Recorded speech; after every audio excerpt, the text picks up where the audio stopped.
In this video, I will show you how to switch between accounts on OKX Wallet. So first of all, open your OKX Wallet app.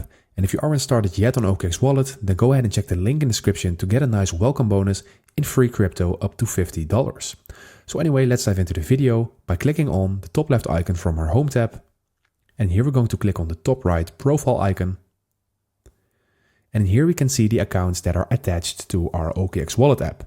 So right now I have a main account and a sub account.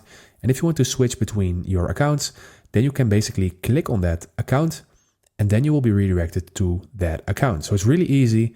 So let's click back on the profile icon at the top right. And then you can just click on that main account back again to log into that account. And that is how you make the switch between different accounts. And if you want to add an account, you can click on create sub account at the bottom and then just go ahead and create this account and add it to your existing logins. So it's really straightforward. I hope this video helped you out. Please leave a like and consider subscribing, and then I see you in the next one.